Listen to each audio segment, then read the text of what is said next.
V sklopu predavanja na domoznanskem večeru v Pokrajinski in študijski knjižnici v Murski Soboti je višji kustos galerije muzeja Lendava, dr. Lendvaj Kepe Zoltan, predstavil razstavo ob 450-letnici prve natisnjene knjige v Lendavi.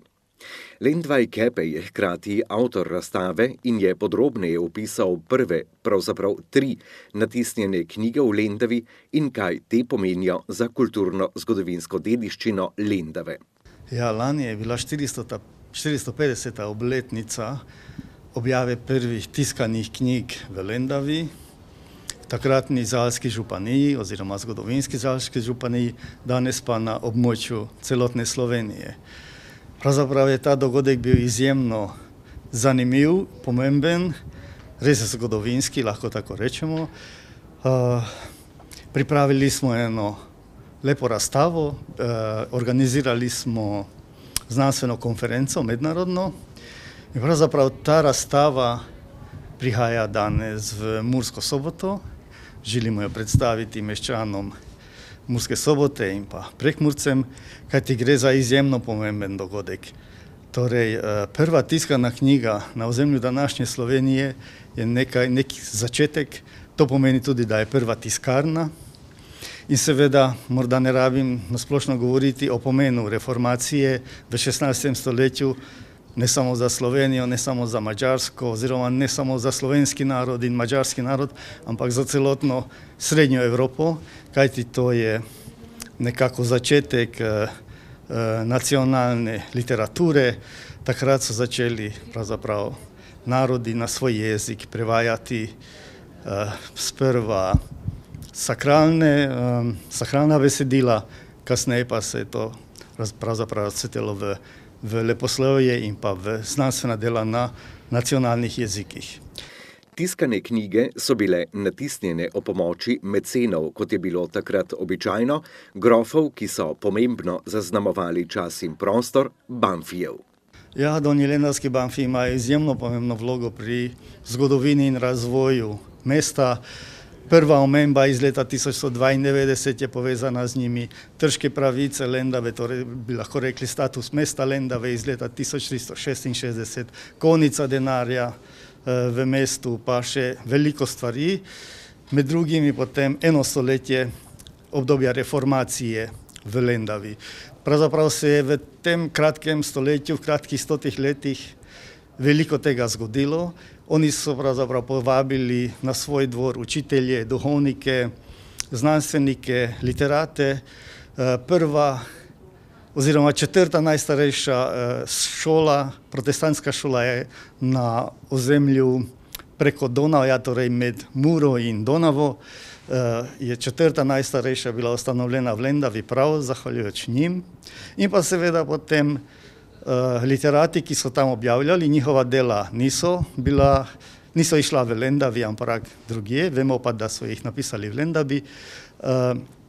Teolog Kulčar Đerđ pa je bil tisti, ki je pravzaprav imel rokopise na mizi in to so očitno donjelendavski Banfiji spoznali vrednoto tega in povabili na dvor oziroma v mesto tiskarnarja zelo znamenite družine, hofhalterji so pravzaprav poljskega rodu, ampak njihova dejavnost tiskarska pa je povezana s Zürichom, torej z Švico, z Dunajem in pa potem z Madžarsko. Ta hofhalter Rudolf ima izjemno zanimivo življenjsko pot, on in njegov oče skupaj. Torej njihova dejavnost tako na madžarskem kot srednjeevropskem prostoru je izjemno pomembna. Bi pa moral tu še za hofhalterjevo tiskarno omeniti eno slovensko ime, to je Janž Mandelc, ki je pravzaprav od hofhalterja Rudolfa, ko je zapustil Lendavo, kupil njegov tiskarski komplet in naslednje leto odprl tiskarno oziroma dobil dovoljenje za tiskarsko dejavnost v Ljubljani. Torej leta 1575 je Janž Mandelc natisnil prve knjige na slovenskem jeziku, na slovenskih tleh. Avtor omenjenih prvih tiskanih knjig v Lendavi je reformator in šolski mojster Đorđe Kulčar. Gre torej za reformatorske oziroma versko-pridigarske knjige. Ja, gre za sakralne tekste, torej reformacija je bila tista, ki je na narodnem jeziku, na nacionalnem jeziku poskušala približati Boga in vero ljudem. Prve dve knjižice statistiki so pravzaprav nastale leta 1573, torej te dve knjižici sta prvi. Naslednje leto pa je več kot 1100 strani obsegajoče apostilo objavil, to so pa pravzaprav pridige za vsak dan oziroma za vsako nedeljo in za verske praznike.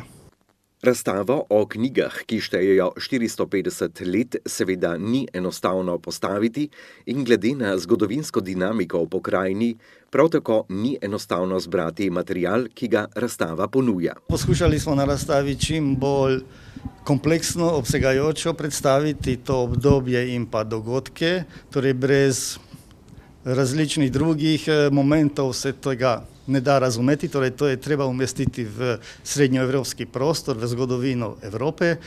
Veliko pomoč so nam bili sodelavci Narodne knjižnice, Mađarske narodne knjižnice v Budimpešti. Pravzaprav smo lani za razstavo prinesli originale teh knjig, ki jih oni hranijo, vse tri. Med leti 2001 in 2009 pa smo skupaj z njimi objavili faksimile vseh teh treh tiskovin in pravzaprav se to tudi ne samo zgodovinski okvir, ampak tudi vsebinsko se danes lahko raziskuje, lahko vzamejo v roke Prekmurci, Lendavčani. Pravzaprav so te faksimile na prodaji v galeriji Muzej Lendava in se jih lahko preučuje. Predstavljene so torej prve tiskane knjige na ozemlju zgodovinske Zalske županije, kar je kulturno-zgodovinsko pomemben mejnik.